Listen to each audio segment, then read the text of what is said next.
Hey guys, welcome to the Student Side Hustle. So in this show, what we're trying to do is I'm trying to share stories of individuals and people who generally are doing something unique, doing something entrepreneurial, doing something that they're passionate about and trying to make it their career.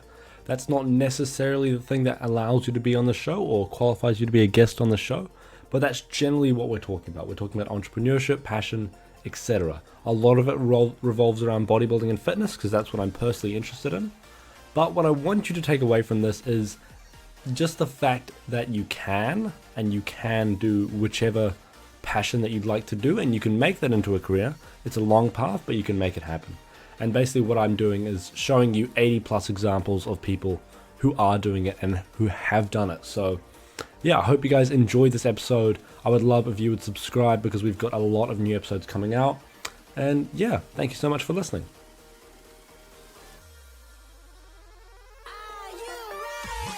People are constantly raising the bar. Sacrifices need to be made. What would you guys say are your biggest weaknesses? You are your enemy right now.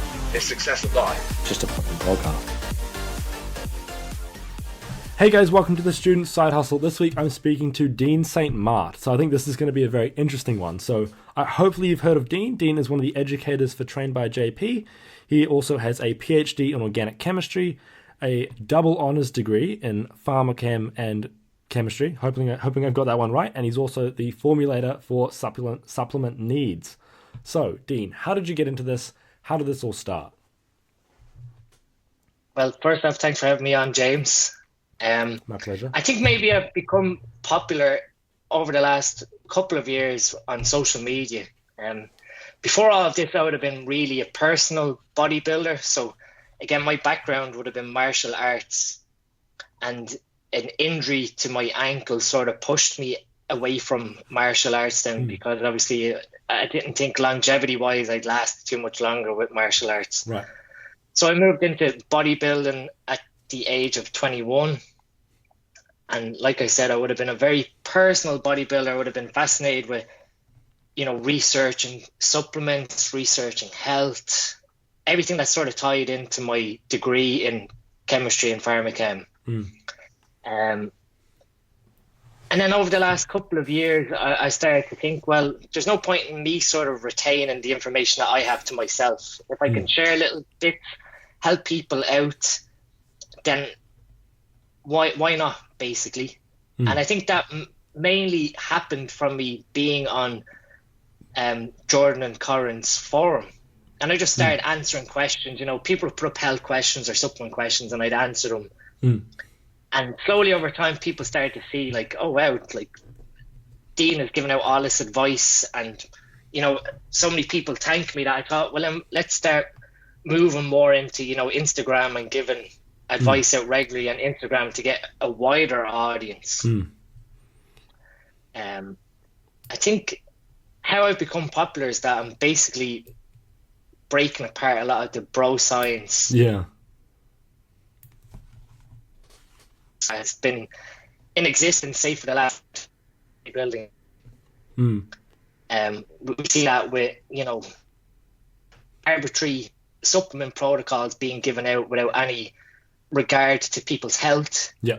How they should be, doing things responsibly and intelligently. And that's something that I think you've done quite well, is sort of shed a bit of light on some people are doing something really, really wrong that they think is correct. And then especially, because I've heard you talk a lot about PCT, and for those listening, it's post-psychotherapy, meaning post-steroid psychotherapy. Would you like to outline how you got into that, and then why is it so important, and what were the main flaws with that? Yeah, so people are probably, again, that was another thing that made me quite popular, was the flaws of modern PCT education video I put out last year on YouTube. And basically that stemmed from just seeing enough BS online surrounding people with PCTs and their protocols, but also answering questions on the Trained by JP forum of failed PCTs, whereby someone has performed a PCT, post-cycle therapy, yeah, and 6 or 7 months down the line, ends up suffering with hypogonadism, where basically they aren't producing enough testosterone. And when you work your way back to when they done their PCT, the protocol that they followed was completely flawed. Why that is because one, there's probably a lack of knowledge when it comes to pharmacology and pharmacokinetics. So how compounds move and get distributed through the body and how they get metabolized and excreted. Right. That is like the fundamental thing that anyone should be understanding before they use certain compounds. Understand when you put it into the body how it works, and then understand how it leaves the body. So PCT, I mean, it's been around for the last 15 to 20 years, stemming with really simple protocols to the more advanced which we see today. Basically, the goal of a PCT is to restart the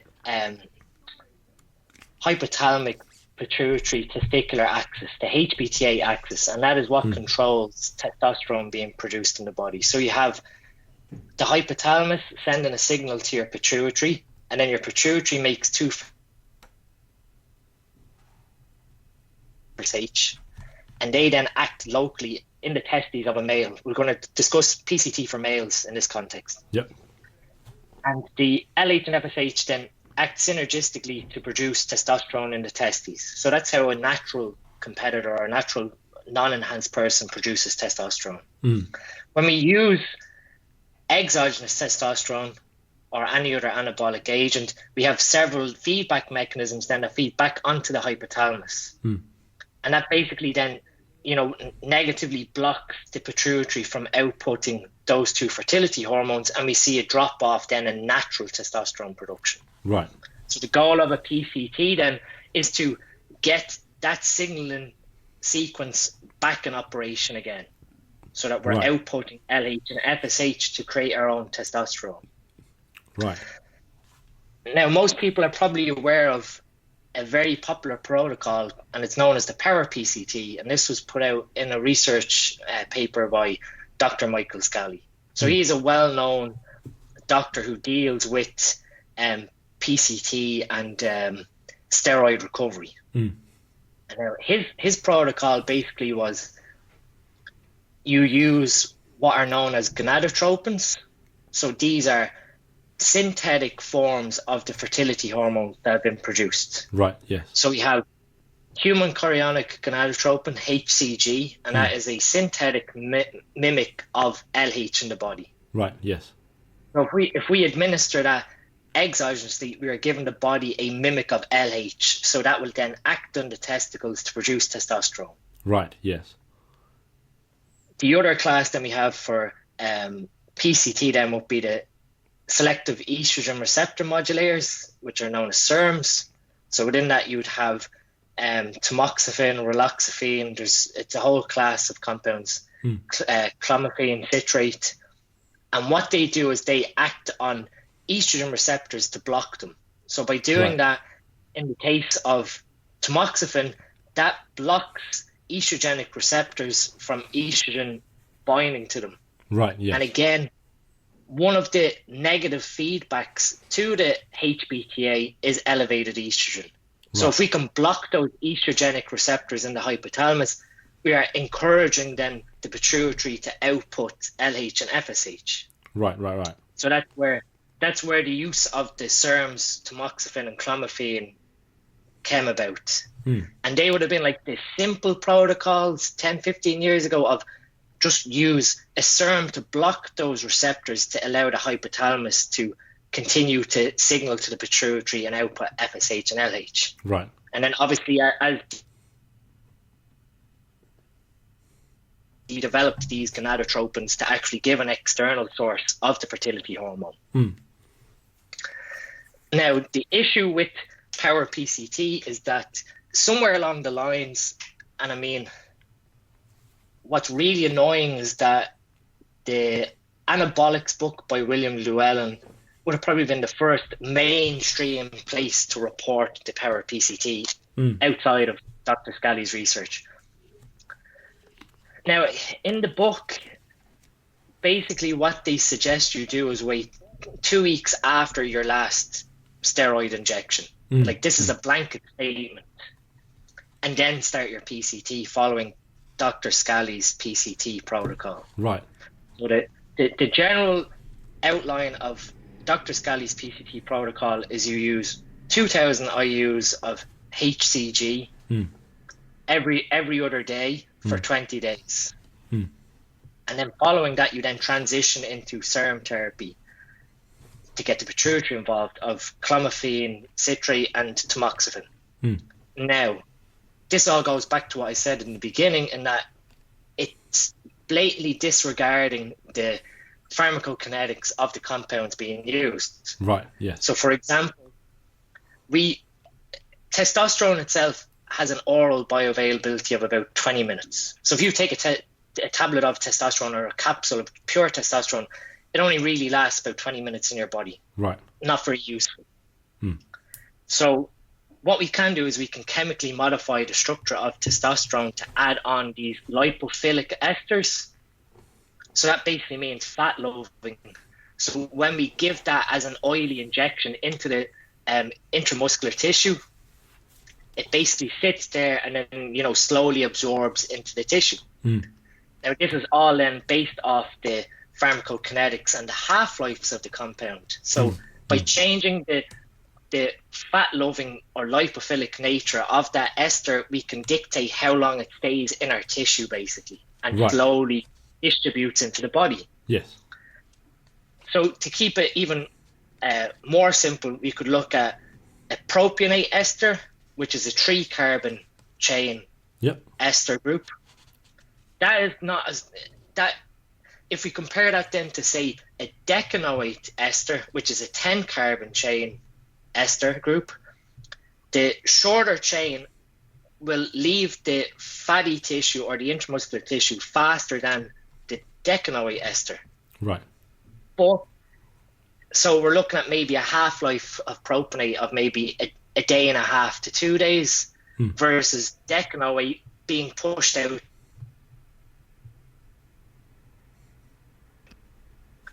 Now, if you're starting a PCT, the ultimate aim really is that you don't want any exogenous substance in your body, right, so that it negatively feeds back onto your HPTA. You want to make sure that you're at this zero baseline.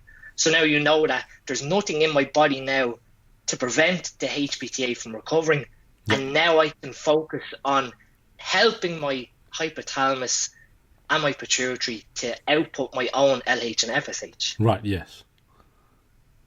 But with the general consensus, it was always, wait 2 weeks after your last injection. Now, that last injection could have been propionate, which again, 2 weeks after your last injection of a propionate ester, you may be approaching that zero baseline. Yes. But if you took a decanoate ester, 2 weeks after that last shot, you're nowhere near your hormonal baseline because the drug is still clearing. You're looking, the half-life is the time it takes for half that drug concentration to be cleared from the body. Right, yes. So if you took, say, for example, 200 milligrams of testosterone propionate, so if the half-life of that, for simple sake, is 2 days, every 2 days it's halving itself. So you go 200, 2 days later, it's 100, 2 days later, it's 50, 2 days later, it's 25, and you can see it trending down. Yeah. But if you look at decanoate, if you took 200 milligrams of a decanoate ester, 10 days later, it's only at 100 milligrams. Right. Then another 10 days later, it's at 50 milligrams. So that's nearly 3 weeks, and we've still got, in theory, 50 milligrams of that compound in the body. Right, yes. So what we need to do there is we need to ensure that we're at that hormonal zero baseline before we start PCT. And the easiest way to do that is a simple blood test for total testosterone. Assess where your level of testosterone is before beginning the PCT. And you want that as close to zero as possible. Now, in some cases, some people may get lucky in that if they wait that clearance period based off the ester. So for example, the easiest one to always explain is testosterone enanthate, because it's generally a 7 to 8 day half-life. So we can look in terms of weeks. Right, yes. And then we can apply a general rule to PCT or to half-lives, and that generally by the 5th half-life of a compound, the general rule is that the compound is cleared from the body. Right, yes. So for enanthate, if it's a week half-life, then we're looking at 5 weeks after our last injection. Right. For that compound to be fully cleared from the body. Right. Last injection, waited 5 weeks, and then we get a blood test to confirm, okay, now I'm at a 0 hormonal baseline. Now I know that there's nothing in my system that's going to negatively feed back onto the HPTA. Right. So is that when you would want to start the PCT? Yeah, exactly. I mean, like I was saying there, some people get lucky in that when the drug clears from their body, they start to show immediate recovery of their HPTA. So they don't need any PCT? Or they won't? Yeah, in theory, they may not need, say, for example, a gonadotropin, because they've waited 5 weeks and now the pituitary is now sensed, the hypothalamus has sent a signal to the pituitary saying, oh, there's nothing in the system, make some LH and FSH for the testes to produce testosterone. Yes. So after those 5 weeks, someone may see that their LH and FSH has come back in range. Yes. And their testosterone has moved up slightly. So then in that case, what they may need then is just maybe a serum to help the pituitary amplify out more LH and FSH to keep the testes producing testosterone. Right, okay.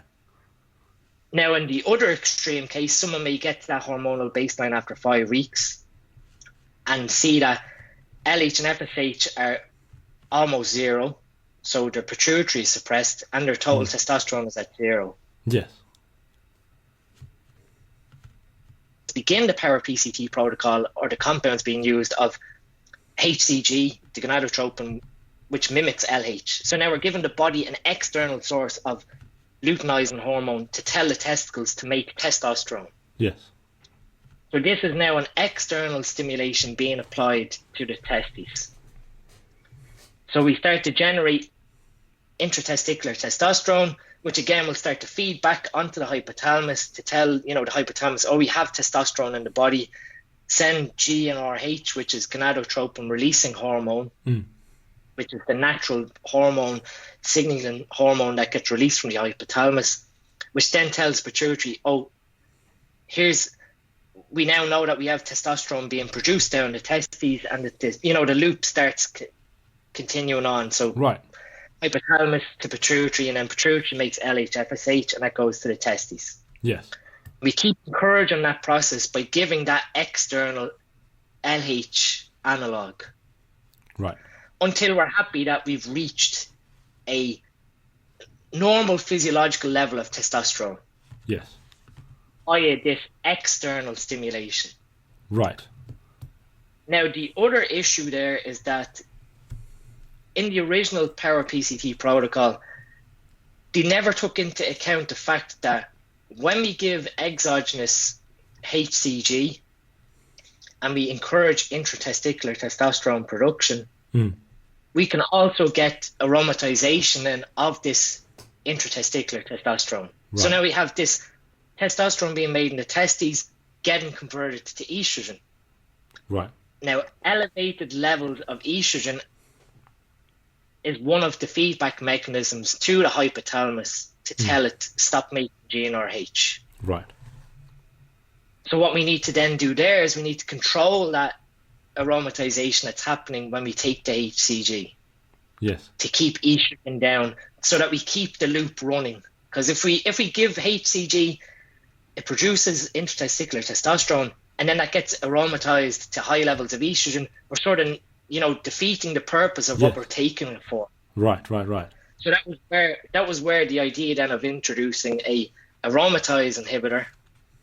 So we're blocking aromatase's action on that newly formed intratesticular testosterone, and we're keeping the loop fed.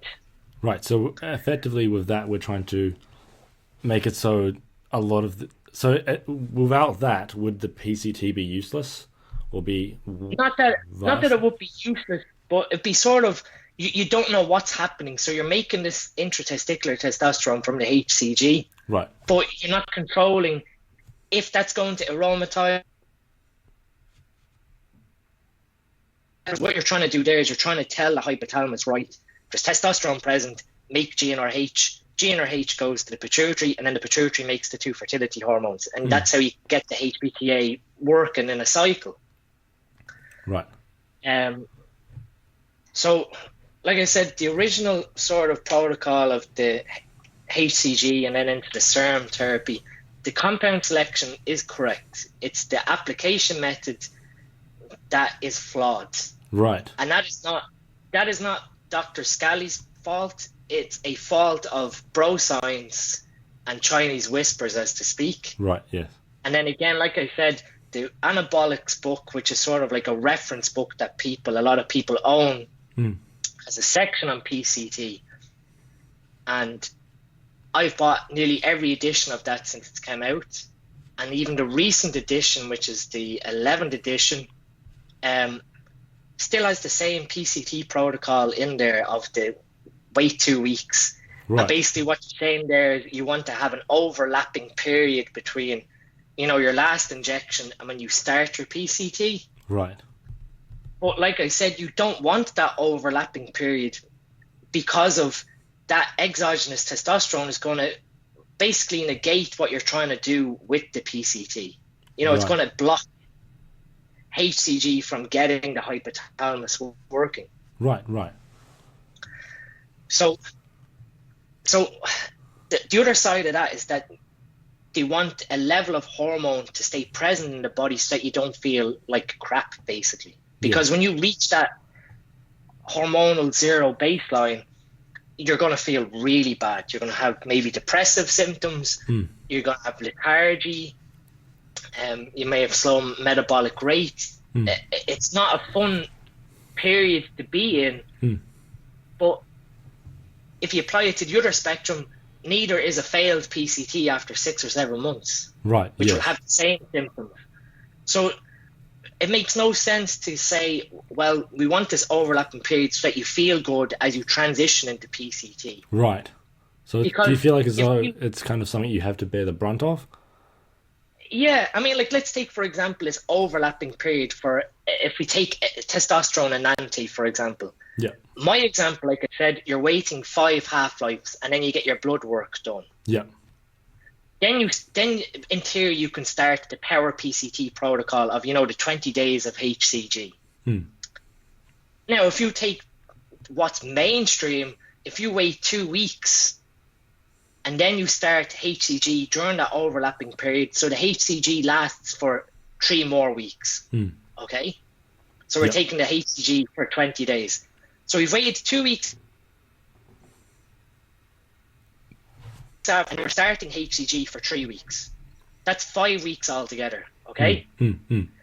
At the end of your HCG period, the testosterone you took 5 weeks ago is only clearing from your body.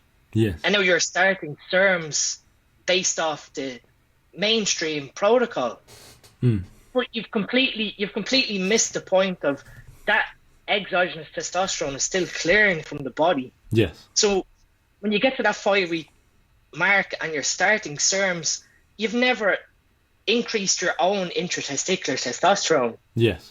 So it's like, do you feel like there's been this pretty much huge hole in PCT and no one's looked at it, or it just hasn't been, I don't know if no one's looked at it.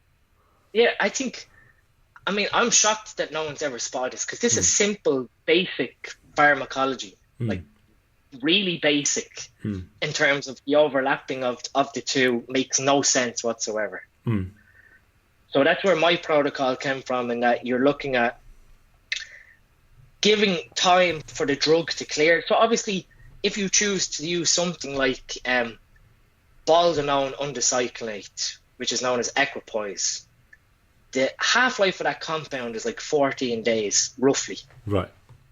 So if you take a shot of that, say 200 milligrams as your last shot, you're looking at somewhere like 9 or 10 weeks before that shot fully clears from your system. Yes. And again, if you start PCT after 2 weeks after taking, 200 milligrams of baldenone on the cyclonate 2 weeks ago, half the drug is still in your body. Yes. So it makes no sense to continue on with a PCT.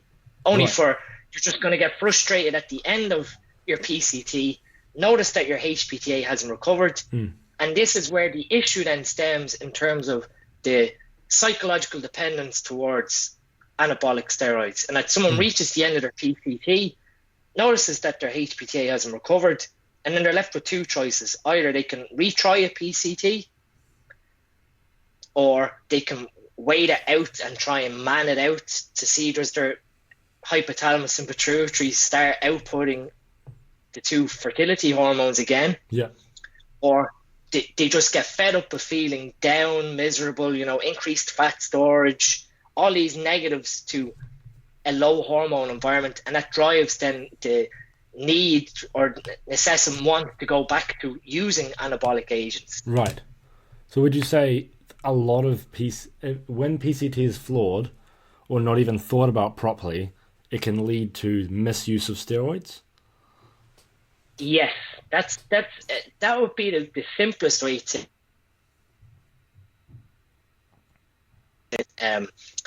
not even in terms of misuse.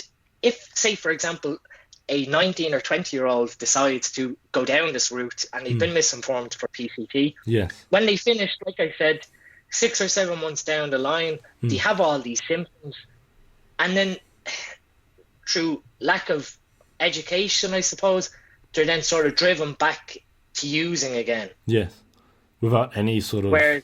And it's like, if it was just fixed from the starting point, there wouldn't be any of this, which I think that's almost quite scary to think about, to be honest, because I've heard that book talked about, and I'm barely in the steroid world at all. Like, I'm completely natural, never... I don't know if I'll ever do steroids, but it's just like, I find it interesting, but it's like... I've heard that book is quite prominent, and for that to have such a big flaw, it's almost like the book's pretty much taken something that's quite serious. It's not something you really fuck around with, and then put a blanket statement rule on it that is just incorrect for many, many reasons. Yeah, I mean, I'm one of the contributors. There's a website, steroidabuse.org, and Dr. Scally is one of the contributors on that website. And I don't know what drove him to do it, but he wrote an article in October last year that basically it's quite a long article and there's a lot of science to it, but the simple way of breaking it down, and I've done this in my own PCT highlight on Instagram, was basically he said that never once did I ever say wait 2 weeks and then start PCT.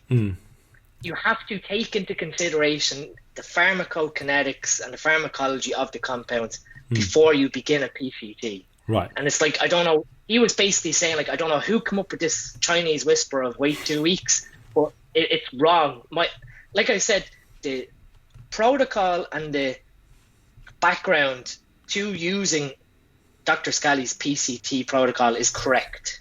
The compound selection, the use of the the medicines themselves, their mechanisms of action is correct. It's the application that has gone wrong somewhere. Yes. And that's why I put out that video then last summer, because I just had enough of seeing like 20 and 21-year-old kids basically saying that, like, I feel terrible, this is what I done, this was my PCT, and then the simple and short answer of it was, when you looked through what they done, what they took, what PCT they followed, you just turn around and say, well, your PCT was flawed. It was a fail, basically. Right. Is this... So you're almost setting yourself up for disaster from the very start of your PCT because of that lack of knowledge. I think that's... I think it's a very, very scary thing, because it's like... when it's like that, and when, especially in the UK, it's like you can get them like that, and it's like in places like where I live in New Zealand, you can't, it's kind of much harder to get steroids, but it's like for the average kid, I think there's a decent amount of people who will jump on them without sort of any thought, and then it's like, if you fuck that up, is it the kind of thing where you're fucked for life, or like what are we talking the repercussions of either no PCT or a flawed PCT? I mean, again, it's very difficult to make generalizations towards people and how they may suffer post-cycle. Yes. Some people may, again, your very first shot of testosterone, to keep it simply, could make you infertile because all of a sudden you've lost this sensitivity of the Sertoli cells to testosterone. And again, like these are the sort of things that people need to be thinking of. It's not going to happen to everyone, but there is the chance there that signaling will be lost, and you can no longer naturally initiate spermatogenesis to create sperm. The other big thing that, again, people need to understand about are the potential neuropharmacology effects of using these compounds. So, again, the simplest example would be testosterone can have transient effects on dopamine receptors. Right. So dopamine is the neurotransmitter that, rewards behavior, makes us, rewards certain actions to make you feel good, right, in conjunction with serotonin. But if you're taking high doses of testosterone, you're also, feeding onto these dopamine receptors. So when you remove that high concentration of testosterone, again, the body is always in homeostasis. It's always trying to level out. It's always trying to maintain a level playing field. Right, yes. So when you're at a normal, natural level of testosterone, your dopaminergic system is operating as it should naturally. Then you give this super physiological or high dose of testosterone, and now these receptors are all getting activated to a greater extent. Now, when we remove those super physiological levels of testosterone and we go back to, say our PCT worked and we're now back to natural levels of testosterone, our central nervous system and the dopaminergic system of our body may have gotten used to that high level of androgen. And now, even though you have good levels of testosterone, in theory, dopamine system has been flooded with this high level of androgen that it can no longer cope without it. Yes. And this is where we start to see maybe some of the psychological issues following a PCT, right, where someone has what we've come to term as androgenic steroid-induced hypogonadism. So while we talk about hypogonadism being a fault of the pituitary and the hypothalamus to create testosterone in the body, yes, we also have this other area of induced hypogonadism where our body has become so used to these high levels of androgens, and now your body's seeking that high level of androgen to get that, not to say high, but if you're to look at dopamine in a sense that it's looking for that reward behavior. And that's when we start to see, libido issues post-cycle, even though someone in theory has recovered on paper. Yes. So it's like there's still things. I think it's an important thing to mention, because I think with things like this, there's a lot of people who I think will think, oh, hey, now I know how to do PCT. There's no risks to steroids. And I think, what do you think are some of the most important or the most necessary, well, I don't even think we should try and cut it down, considerations that people should take into account before considering steroids at all? The very first thing anyone should ever do, and again, this feeds into the PCT, is knowing your own natural HPTA before you start putting any of this sort of stuff in your body. So understand where you fall naturally. So, for example, when I put out the Instagram story regarding what a hypothetical first cycle may look like, say you go and get your blood work done and you find that your total testosterone is 10 nanomolar, for example. So that's like nearly the almost end of the scale. The reference range goes from 7.8 up to around 32. Right, yes. So you find that your level's at 10 nanomolar. So it's at the lower end, but again, if you don't have any symptoms of hypogonadism and you feel good, then there's no issue there. in terms of your recovery and et cetera as a natural athlete. So now you know where your natural baseline is, that's how much testosterone your body is making naturally every day. If you choose then, for example, to use exogenous testosterone, why would you go with the arbitrary numbers that are thrown about on online forums for a hypothetical around 400 to 500 milligrams of testosterone? It just doesn't make sense to go from 10 nanomolar up to like a 500 milligram dose can have people in the hundreds. Right. So is this, again, this is when we're talking like about this? that again is, oh, sorry. go for it, sorry. So my friend, well, you probably know him, Josh Bridgman. I remember when he was doing his first cycle, his coach Callum was taking into account the fact that we have to measure. So you measure testosterone first, and then you pick a dose instead of picking a dose and measuring. Is that sort of what you're? Yeah. Right. Yeah, it is. Yeah, and I mean, Callum is a very good friend of mine, so you can see where the theories are coming from in terms of coaching, which is great. Yeah. That coaches are listening, and that's a brilliant thing about Callum. So, like, you know that your natural baseline before you start, say, is 10 nanomolar. So, say, for example, then you choose to use something, hypothetically, 250 milligrams may put your levels somewhere around 40 or 50, or it could put your level up into like the hundreds, depending on how you're metabolizing the compound. So it makes no sense to go to a dose of 400 or 500 straight away. Yes. Wait, so because you don't know. If, say, for instance, mine is 10, what theoretically, what range could my normal rate is 10 nanomolar? What theoretically could we sort of end up getting if I went with something like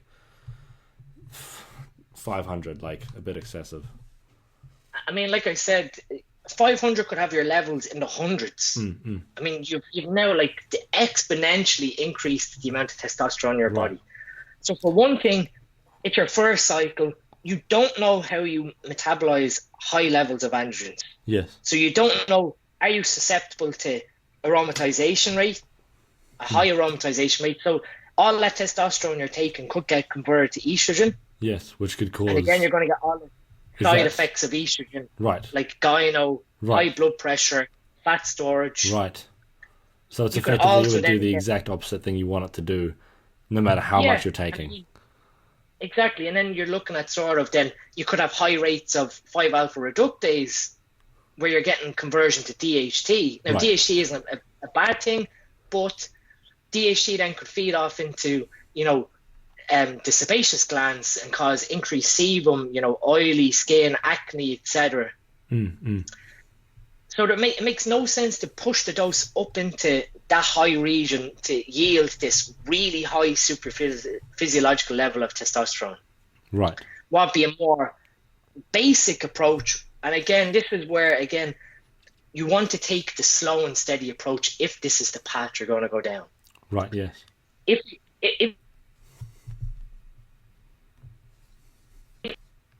to use 250 milligrams of testosterone and antate, if that puts your level at 50 nanomolar, you've now gone 5 times above where your natural range was. Yes. But 5 times the recovery, 5 times the sexual desire, 5 times the how your mental capacity operates. Right. Is being increased. So now you're in a setting where you can then, after say 4 or 5 weeks of being at that dose, you can then get blood work to assess, because of the half-life, what that steady concentration of 250 is doing to your body. So now you can measure your testosterone and see that, okay, 250 milligrams over 5 weeks has yielded a total testosterone blood concentration of, say, 50 nanomolar. So now I know I am 5 times my natural capacity. These are the side effects I've witnessed over the last coming weeks. Yeah. So maybe I've had, increased water retention and increased blood pressures. So during that blood test to confirm testosterone, we could get estrogen checked as well.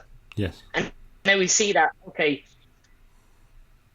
our natural estrogen, say for example, was 100 picomolar, and now it's at 150 picomolar. So there's been a slight increase, but it's not huge.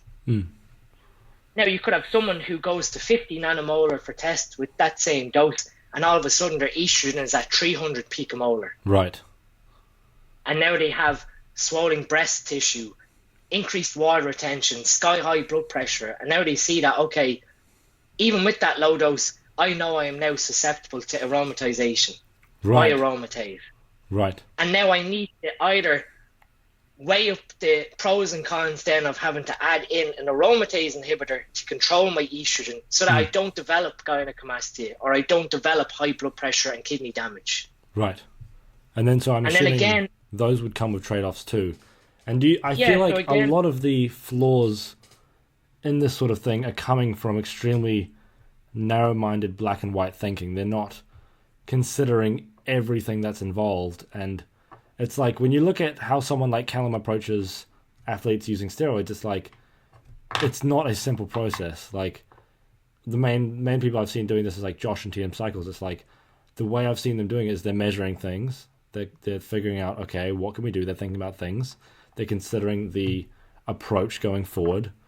And it's not like they're treating it like they're taking a creatine. Like it's yeah, I mean, what is scary is I have had some protocols sent to me privately by some very well-known coaches and top professionals. And the cycles themselves, it's like chucking everything into a basket and just telling someone, well, if you want to be like me, this is what you have to do. yeah. And like, it is just scary.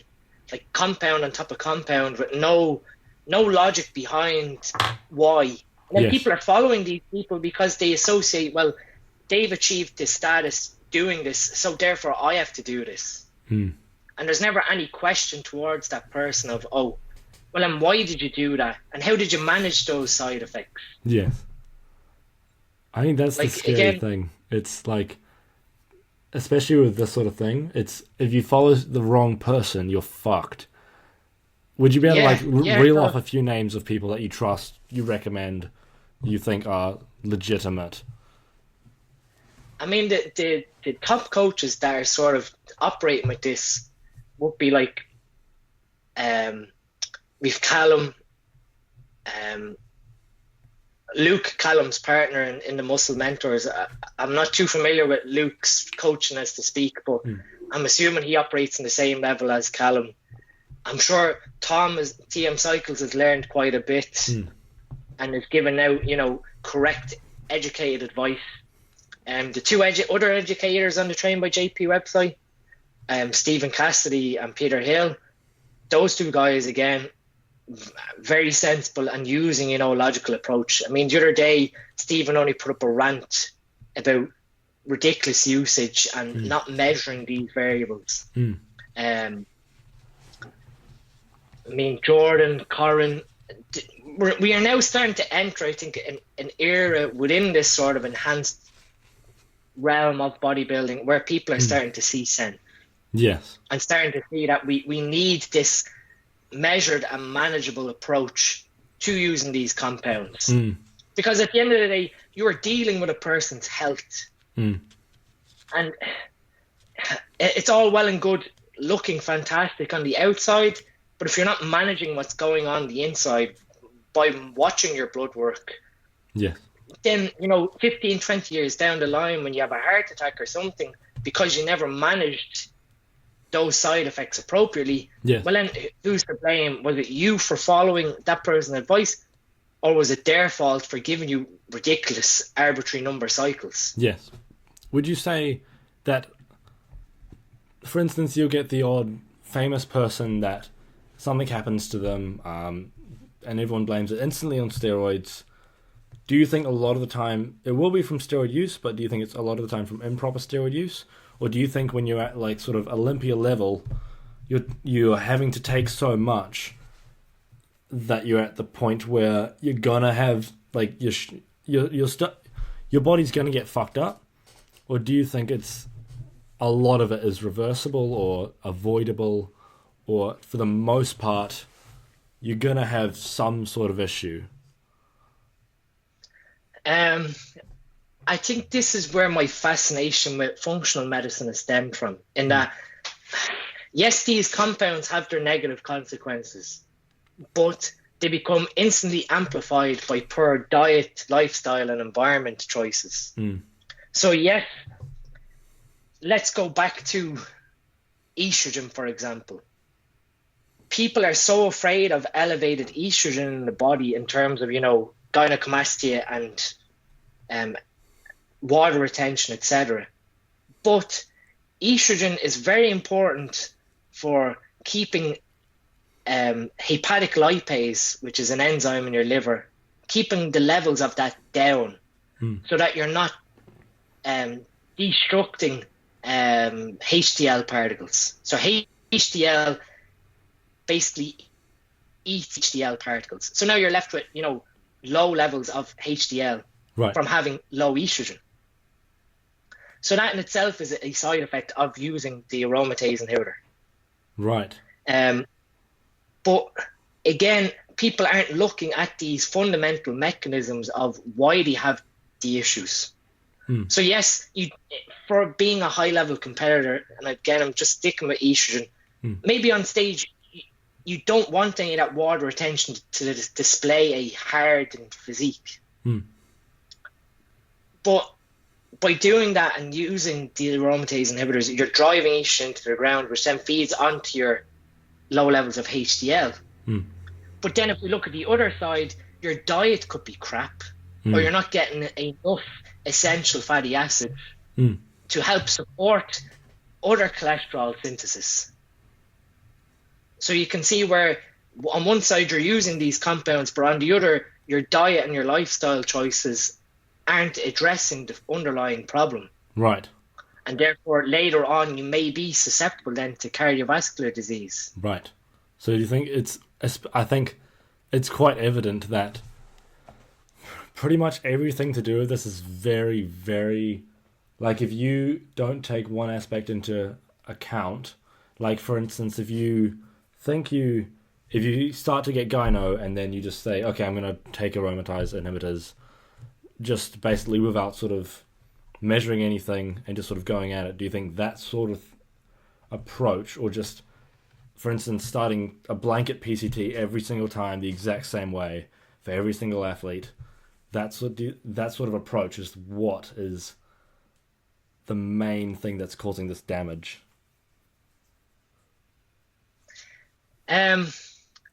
Yeah, I mean, if someone was to use an aromatase inhibitor without managing estrogen correctly, again, if they follow just a blanket statement of just take 1 milligram of anastrozole or Arimidex as it's known, like every day to control your gyno, well then you're just putting your estrogen in the gutter. Whereas again, what you should have done there was maybe assess where your estrogen was with that current dose. So now you know, okay, this level of estrogen is causing me gynecomastia. Now what I will do sensibly is I will add in a small dose of an aromatase inhibitor for 2 weeks and assess physiologically what's happening. So does the gyno start to disappear? And then I will also measure via blood work where my estrogen level is now in correspondence to that drug dosage. I mean, even if you looked at conventional medicine, you'd never prescribe something to someone for a long period of time without managing health markers via blood work. Right. So why would you take a arbitrary dose of a compound without actually measuring what effect it's having on your body? Right. So now you can see, say for example, instead of going 1 milligram every single day, like what could be thrown out on some internet forum, you decide, right, I'm going to go with 0.5 milligram every 4 days.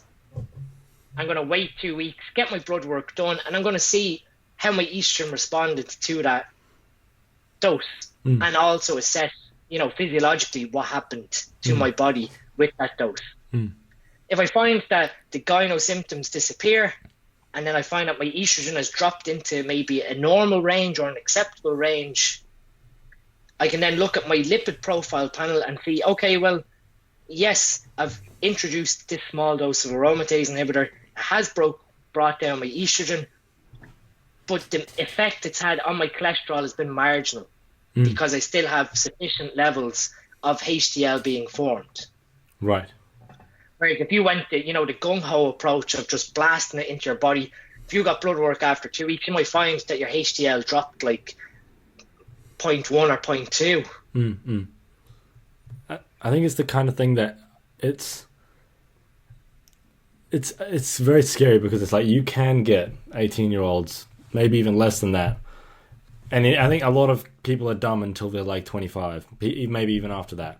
So it's like, especially with something like this, especially if it's like an emotional decision, you're like, fuck it, I'm going to do it. And then there's not like weeks, months, years of thought behind it. I think you can really fuck yourself up. And that is something that I think is quite scary. Do you have any, if you had to lay out sort of like a blanket plan of people, general guidelines and sort of recommendations you think they should do before they start a cycle, as they're doing their cycle, etc. General things that are probably a good idea to do. Yeah, I mean, like, first off, again, not only do you need to know your hormonal baseline before you start anything, actually understand your current health. Because again, your current diet and lifestyle could be shit. And that is not going to be constructive when you add in a compound that's going to further stress bodily systems when they're metabolized. So you need to understand, okay, this is my current health before I begin my cycle. So you may have elevated cholesterol before you even touch steroids. And that's going to get compounded possibly when you begin. Then what you really need to do then is, if you do decide you're looking at blood work, say 4 to 5 weeks, when the compound has started to level in the system. So you're for the first 5 weeks, I have taken an anti-ester. The levels are slowly rising in the body. They haven't reached their peak concentration until a sort of 5 half-life mark. So at that point, then you can assess what your health markers are like. Then based off that blood work and your prior blood work to begin the cycle, then you can see what risks you may be. Then you can see what risks you may be susceptible to. So you may see that, okay, I've got elevated cholesterol before I begin the cycle, so I need to effectively manage that while I stay on cycle. Right. Yes. If someone, for example, then went to use the 17 alpha alkylated oral compounds like dianabol and oxymetholone, all these oral steroids, then they need to be able to assess what's happening to my liver, what's happening to my gallbladder. Am I having events of cholestasis where the bile ducts are getting blocked? Then okay, I need to manage effectively that side effect of using those oral steroids while I'm on cycle, because I see this effect in my blood work. Yes. Monitoring sleep, that's another huge thing, because again, that higher concentration of androgen may negatively affect your sleep. And over time, again, with increases in body weight, you may develop certain things like sleep apnea, which is going to, again,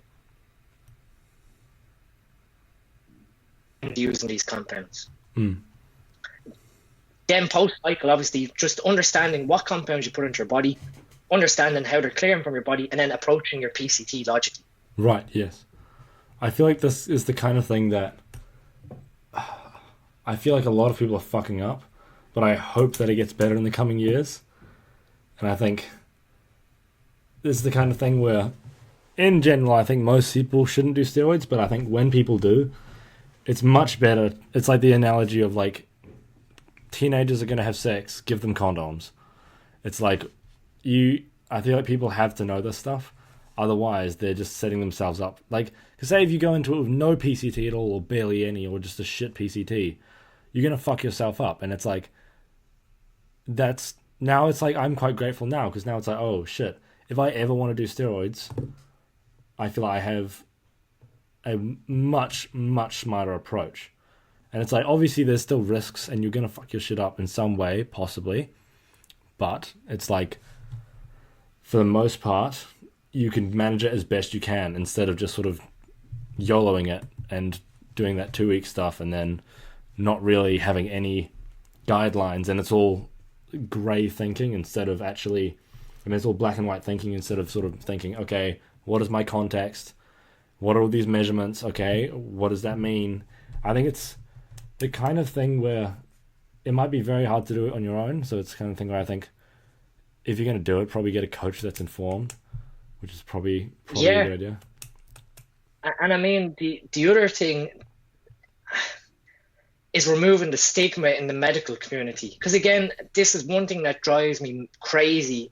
And I had posted like snapshots of people sending me messages after I went on about this the other night, in terms of the resistance from medical doctors, in that either they have personal stigmas themselves, in that, you know, steroids are bad, steroids will kill you, steroids will make you infertile,